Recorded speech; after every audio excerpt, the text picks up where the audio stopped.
losers bracket and is now playing against Kosoku in losers quarters.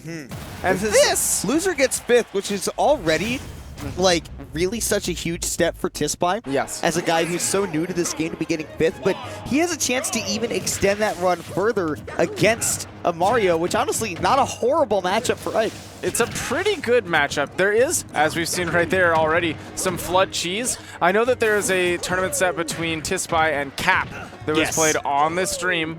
The set is there on YouTube if you want to watch that. I was commentating that. I remember when that happened. Where it looked like it was all but one for Tispai before we saw the Flood come through and crush dreams for one player and make dreams for another. Turn the tide of that entire set for Cap, and that's why he won that. We'll see if Kosoku, kind of has that spirit in him. Already, he's off to a solid lead against the Ike, and it's just that consistent combo game that Mario has, especially against such a big character. The thing that I love the most about this set is not, regardless of rooting for anybody or matchup stuff, one thing I think is both of these players play a phenomenal neutral. You really get to watch the players play against each other. There's a lot of interaction there. You figure out how the gears are turning. I figure so that interesting. The neutral of this set will look very different from right now to the end of the set. And it starts off very reserved, and the players are doing a lot of dash dancing, trying to bait out movement, seeing what kind of stuff they can get away with their safe moves on block. Wow. And there we go in the nair, confirming into the up air. Tispai living at 175. Yeah, the one thing that we're definitely learning already is that Kosoku cannot get away with those fireballs for free because Tispai is playing just close enough that he will not let Kosoku get away with it. Here we go. Tries to back around that one. Down throw into the up air. This juggle could be big. Great nair dodge from Kosoku. Gets his way back down. He is so close to the stock. Down air is absolutely going to do it. Only 29%. Kosoku's done a really good job of keeping the pressure on once he is close, but it's that mid-range, especially when it's just past where Ike's sword reach. And I love the way Tispai's doing such a good job. Yeah, he's using this jab to really box Mario out when he thinks he's able to press those buttons. Catching him first. That downer could be big. Back air, but he nairs out. I don't think I don't think frame-wise he could nair out of that combo. That's insane. He's dead. Might be a dead Kosoku, yeah. Wow. The big thing there is Tispai could not nair to combo break there. That was on a read that Kosoku was going to do nothing, not press a button. No! Kosoku buffered what he wanted to be a shield, but he wasn't expecting the next hit to come out from Tispai, so that air dodge is buffered. Yeah, that put him in a really terrible spot off stage. He had no distance to recover. That's not how you want to see the game at. Not at all. But Tispai, regardless of that, he will take those. He has to take those. Those are tournament rules. Yep. And I do believe we're seeing the Lilac counter pick. Yes, indeed we are. A stage enjoyed by both of these players, but I think we really don't want to see Mario on triplats. Even if you are a swordsman, you have all that insane ability to cover those platforms. You don't want to give Mario the option of a ladder. So even though he does get extensions on these platforms, he doesn't get crazy Stairway to Heavens. And again, we've seen Kosoku do plenty of crazy stuff with these platforms on Lilac before. And that's the kind of tame stuff that you expect from him. But honestly, this game could go either way. We already see once again Kosoku at the beginning of this game off to a hot start. Tispai started charging that quick draw a little bit early, and Kosoku snuffed it out. Clean punish. Already working on his next combo. Taking it to the plat. No jump on Tispai. And that could be, I thought he was charging the Flood to push him all the way off. Oh, wow. Tispai still's got a lease on life. Bringing it back with double up airs. Dude, I don't even have time to talk about what made that first stock so amazing from Kosoku. Y'all are just going to have to go back to the VOD and figure it out for yourselves, because right now we got to stay in the present. Kosoku has not let up for a second. Oh no, the pressure continues. Falling up air continues to more. And he barely avoids that quick draw, still applying the pressure with his presence. Tispai's got his feet back on the ground. Could be his turn. The nair way too close. Shield grab is imminent. Oh, and now that Flood's just going to bounce him onto the stage. It actually gave Tispai control of center, so now Kosoku's got to find a way back on stage, but Tispai overcommits. Yeah, a little bit misspaced on the forward tilt. I don't even know if you can cover both roll and neutral getup, so maybe just a misread on the getup there. And because of that commitment, like you were saying, Kosoku's able to take that second stock as well. Still sitting at 87 on his first. Wow, it's so crazy. Goes for a throw. You're talking about how both of these players have an excellent neutral, and it's so crazy to see how both of them are fine with seeing a commitment and then saying, you know what, I'm okay with just getting stage control for this. My God, but you know, sometimes they also just, you know, they get the kill sometimes as well. Yeah, but you're right. There is definitely multiple times where you just try to take the stage, get the biggest advantage for the next hit if you know that the one that you're taking is not going to kill. That's what we've seen a lot from Kosoku. It's what made that burst stock so good for him, is that Kosoku didn't always take advantage of a whiff or a bad movement and disadvantage from Tispai by hitting him. He would go, okay, I can force him to go near this platform, and I can sit under there and I can get another 25 to 35%. Double nair, he waits for the defense, but that tech, Tispai wasn't ready to react. Didn't read it. Nair punishes that shield grab. Ooh, down air off the ledge, that could have been scary.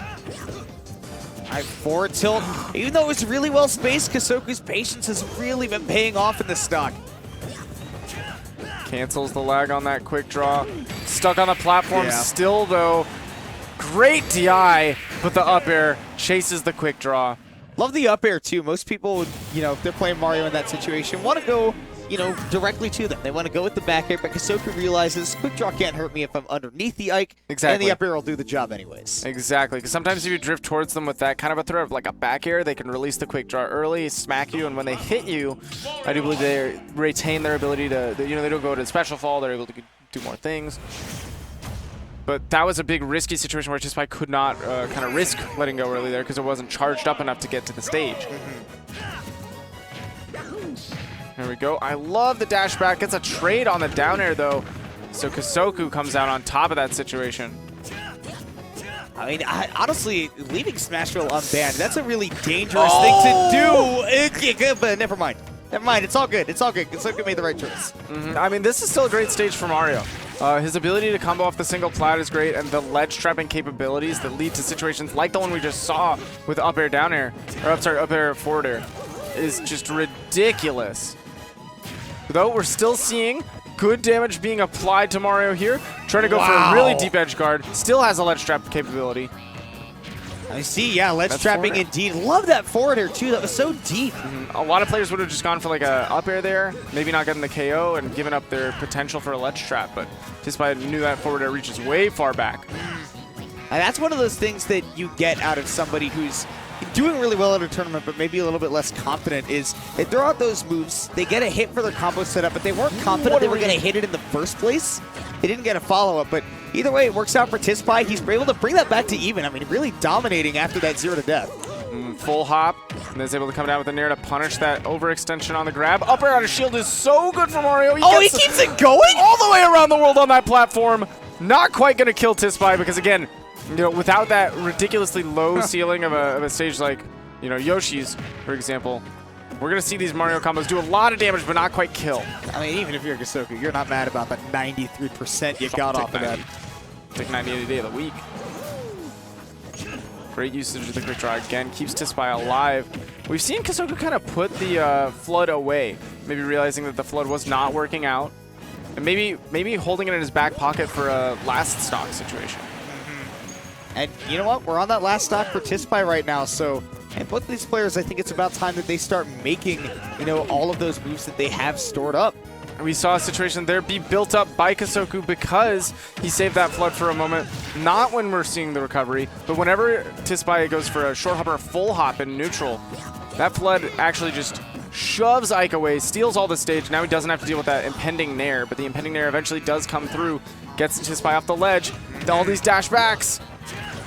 Really good coverage. Wow. Shocked that he was able to reach, and even more shocked that Kosoku was able to DI it that well. Yeah. That back air clean takes it, though. Tispai's holding at 56. I mean, that is twice now we've seen Tispai call out Kosoku approaching from the air with his big sword. Now you got to worry, how do you get around the Mario ledge trap? It's patience that gets Tispai out of the situation, but there was still got some damage to do. 2 reads on disadvantage by Kosoku that were correct, but he misexecuted both times. Unfortunately, Tispai's getting out of that spot. Doesn't die to the downer or anything, so Kosoku back at the ledge. Weak nair. Continues the ledge trap. That could be it, but Kosoku is not able to get the flood out in time. All of a sudden, it's combo time for Tispai. If he keeps the Mario on that platform, it's huge, but he got the wrong read. Again, quick charge to the plat. Flood doesn't come through in time. Ooh, really good spacing there by Kosoku, but he wasn't ready to punish afterwards. This is one good combo string away from Tispai taking this, but it's One also good just hit. one aerial away from Kosoku to do it. Wow. He goes on stage, and he gets the kill! My goodness, Tispai! He saw one chance to win the game. He put it all on black, and the roulette wheel was kind to him in that moment. Kosoku was at like 80%. Tispai did not care about the percentage that was racked up on him, sitting at 144.